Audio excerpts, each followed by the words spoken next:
Salve investidores, tudo bem? No vídeo de hoje falaremos sobre 3 ações do mercado financeiro que estão pagando dividendos acima da Selic. Como podemos ver, a Selic vem nesse movimento de queda, saindo desse ápice de 13,75 para os atuais 10,75, mas qual é a projeção do mercado para os juros futuros brasileiros? Hoje, o BS já projeta taxas de juros a 8,5% abaixo das expectativas do mercado. O BSBB revisou sua projeção para a taxa terminal da Selic para 8,5% em dezembro, percentual abaixo do consenso do mercado, que precifica a taxa básica de juros em 9,5%. A mudança na projeção da UBS ocorre após a divulgação da ata da reunião do Comitê de Política Monetária, o Copom, em março, e do relatório de inflação do primeiro trimestre pelo Banco Central do Brasil, BC. Os documentos indicaram a decisão do Copom de não fornecer orientação para as 2 reuniões futuras, uma medida que até então não fazia parte da estratégia de comunicação do órgão, segundo o Banco de Investimentos. Além disso, o relatório de inflação estabeleceu uma nova meta de 3% para a inflação de 2025, então essa em tese é a nossa meta de inflação de 3%, diferente da previsão anterior de 3,2%.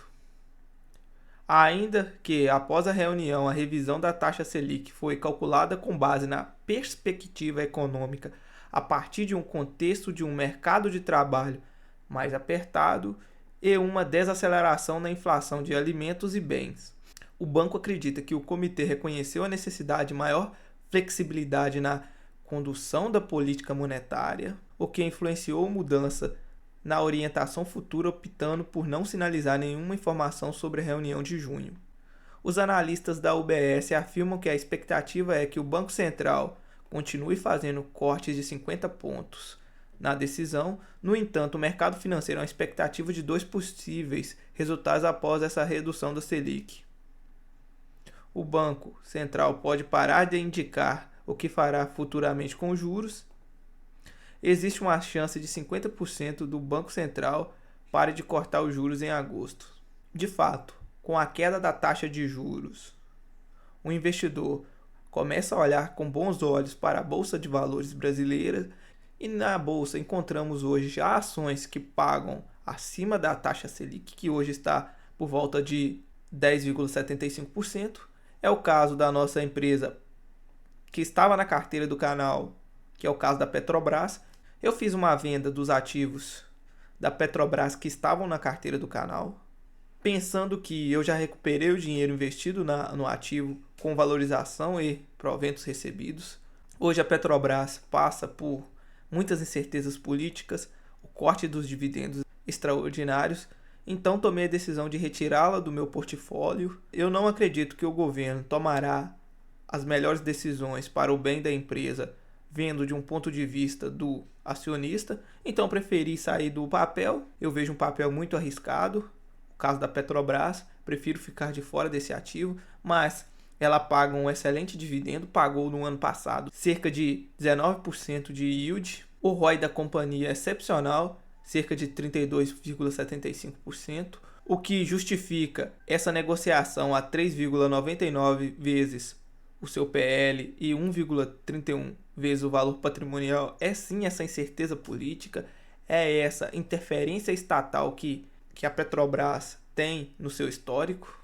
Pagou no ano de 2023 cerca de 7,20 de dividendos para seus acionistas, e no ano de 2024 já pagou R$ 1,10. Outra empresa que paga um excelente dividendo para os seus acionistas e não tem o risco estatal é a Goal Metalurgia Gerdau. No caso, esta é a holding que controla as ações da Gerdau GGBR4 e GGBR3. Por ser uma holding, ela negocia abaixo do seu valor patrimonial, com esse desconto de 34% em relação ao seu valor patrimonial por cota. Tem um PL de 4,13 e pagou esse dividendo de 14,34%. Temos que entender que a Goal 4 se trata de uma empresa do ramo da metalurgia, que sim é uma empresa cíclica, que depende muito do aço. Como indicadores, ela tem um ROI de 15%, um ROI sim interessante para uma empresa desse setor. Buscamos ROIs acima de 10%, uma dívida líquida sobre o patrimônio baixa, uma dívida líquida sobre o EBITDA que não supera uma vez.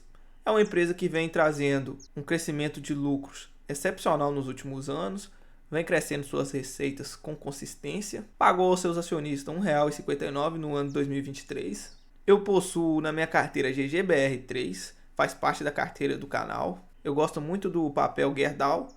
Para mim, é uma das melhores empresas no ramo da siderurgia no Brasil, em termos de número e qualidade. Outra empresa que não está na carteira do canal, mas é uma empresa também interessante, apesar de vender uma commodity, é a Brasil Agro 3, que negocia um PL de 9,79 vezes, um PVP de 1,31 e o yield de 12,77%. Ela tem esse payout esticado aqui devido aos não recorrentes, ela distribui mais do que seu lucro devido à venda de fazendas.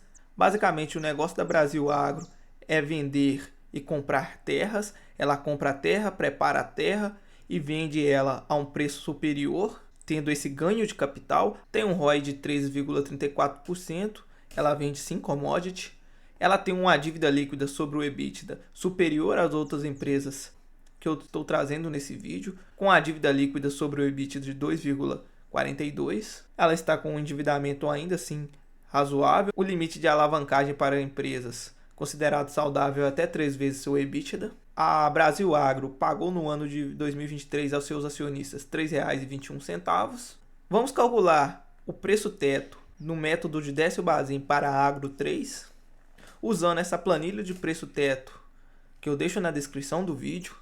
Essa planilha já mostra instantaneamente o preço da ação. É só digitar o ticket nesse quadrado aqui vermelho. Aqui já aparece o valor da ação. Aqui esperamos de Agro 3 pelo menos 7% de yield. É o mínimo que devemos esperar das empresas.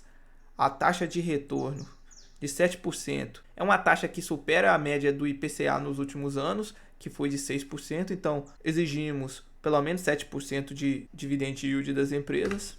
Vamos usar o lucro líquido atual. Usaremos esse lucro líquido atual demonstrado aqui no site Investidor 10 para completar nossa planilha, que foi de 263,58 milhões. Nos últimos 5 anos, a Agro 3 cresceu seus lucros a taxas de 20%, mas vamos projetar no cenário otimista essa taxa.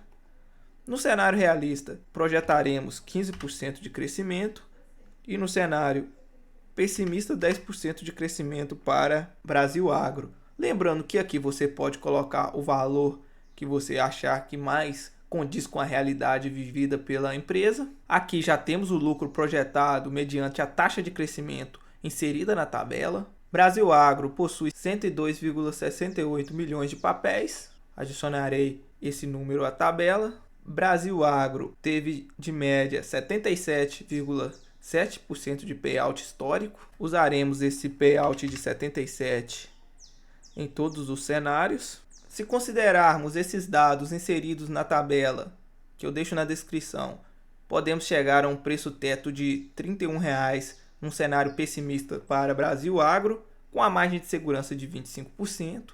Num cenário realista, R$ 32,00, uma margem de 30% de segurança para adquirir o papel de Agro 3. E se você for um pouco mais otimista com o papel, podemos sim chegar a 36% de margem de segurança para adquirir o papel. Aqui, se considerarmos que a empresa distribuirá 100% do seu lucro no cenário otimista, ainda teríamos uma margem de segurança de 77% no papel. Lembrando que aqui eu não estou trazendo nenhum tipo de recomendação nem de compra nem de venda, apenas fazendo projeções hipotéticas sobre determinado papel. Esse papel poderia sim se enquadrar na carteira de ações de Décio Bazin pelo seu preço teto de 7%, com a margem de segurança interessante de pelo menos 25% hoje no papel. E eu vou ficando por aqui, peço a todos que por favor se inscrevam no canal, ative o sininho de notificações, que continuarei empenhado em trazer mais conteúdo para esse canal. Eu sou o Rodrigo Monteiro e valeu, até mais, muito obrigado!